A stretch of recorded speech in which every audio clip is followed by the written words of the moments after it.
चंद्रशेखर कुमार सिंह और आप देख रहे हैं देश का लोकप्रिय चैनल न्यूज़ 360। अब हम जानेंगे कि इस कोविड-19 में कौन कौन सी गाइडलाइन है और ये जनता को क्या सुझाव दे रहे हैं। न्यूज़ 360 में आपका स्वागत है।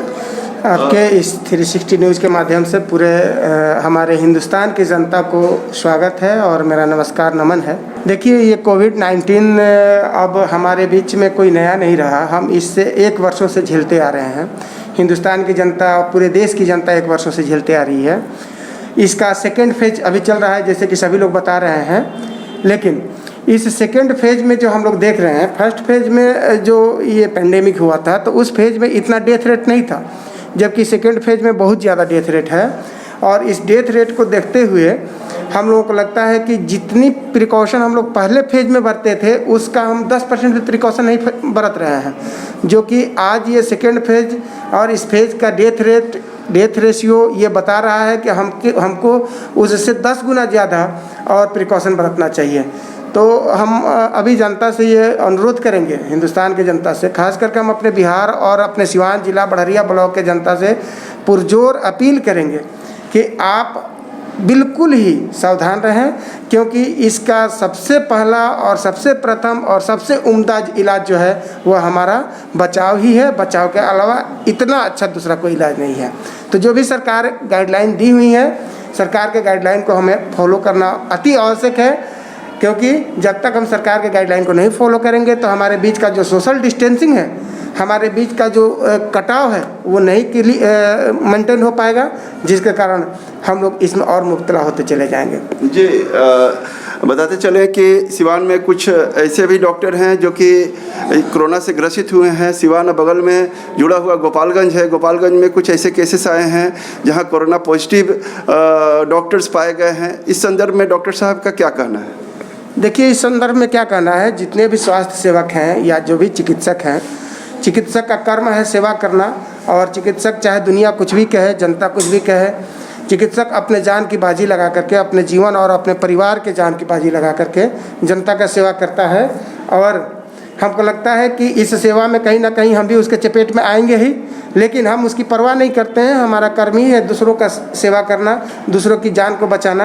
अगर हम अपने जान का परवाह करने लगे तो दूसरे की जान को नहीं बचा पाएंगे।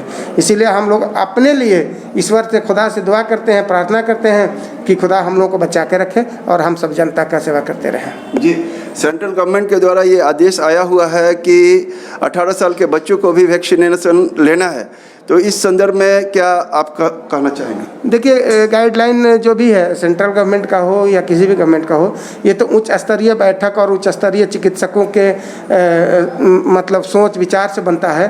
अब हमारे सेंट्रल गवर्नमेंट का गाइडलाइन में आ गया कि 18 वर्ष से अधिक वालों को भी टीका लेना होगा। तो ये बड़ी खुशी की बात है कि 18 वर्ष से भी अधिक के लोग टीका को लें। और हम सबसे यही अपील करेंगे कि जितना गाइडलाइन आता है टीका लेने के लिए, सब लोग जी जान लगा करके जितना जल्दी हो सके टीका को ले लें। वही हमारे बचाव का एक सही रास्ता है। और इसके प्रति हम कहीं कोई सोच विचार उल्टी सीधी बात न रखें, क्योंकि हमारे लिए सबसे ज़रूरी और सबसे अहम यदि है तो ये है कि हम बचाएं, सोशल डिस्टेंसिंग बनाएं, हाथ धो करके, मुँह धो करके रखें, मास्क पहने। और उसके बाद जो हमारे बीच में इस तरह की बात है तो हम इसका जांच कराएं, कहीं भी कोविड-19 का टेस्ट कराएं जो सरकार कर रही है। और इसके बाद सबसे अहम बात यह है कि हम टीका लें, सब लोग टीका लें, निर्भीक होकर के टीका लें। जी, डॉक्टर साहब से हम ये भी जानना चाहेंगे, क्या बच्चों को भी कोरोना हो सकता है क्या? देखिए, बच्चों को भी कोरोना हो सकता है, क्योंकि जब इन्फेक्शन है, जीव है, तो उसे इन्फेक्शन होना है, वायरस का इन्फेक्शन है।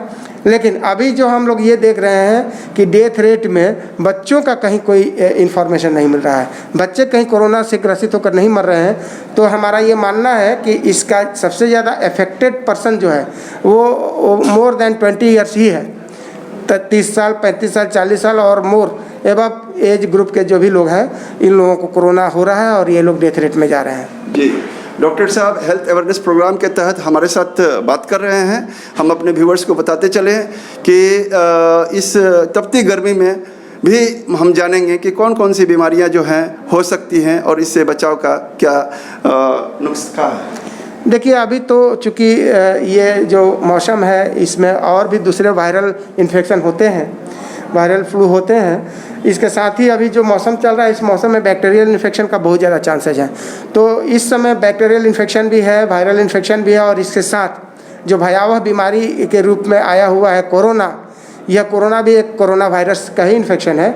तो हमें कन्फ्यूज़न हो रहा है कि हम बैक्टीरियल इन्फेक्शन से ग्रसित हैं या कोरोना के इन्फेक्शन से ग्रसित हैं। दोनों में ही इंटेंस फीवर हो रहा है, खांसी हो रहा है, दम फूल रहा है। तो हमें ये सबसे ज़रूरी है कि जब हमें इंटेंस फीवर हो, खांसी हो, कफ हो, तो हम जितना जल्दी हो सके उतना जल्दी सरकारी संस्था में जाएँ और वहाँ जा कर के कोरोना का जाँच कराएँ, और कोरोना जाँच करा करके हम उसके प्रति प्रिकॉशन रखें। अगर जनरल इन्फेक्शन है, बैक्टीरियल इन्फेक्शन है, तो डॉक्टर से मिलें और उसका सलाह लें और उसका इलाज करें। ये थे डॉक्टर अशरफ अली, जो कि इनका अपना हॉस्पिटल गरीब हॉस्पिटल है, बढ़िया में स्थित है, और हमसे हेल्थ अवेयरनेस प्रोग्राम के तहत बातचीत कर रहे थे।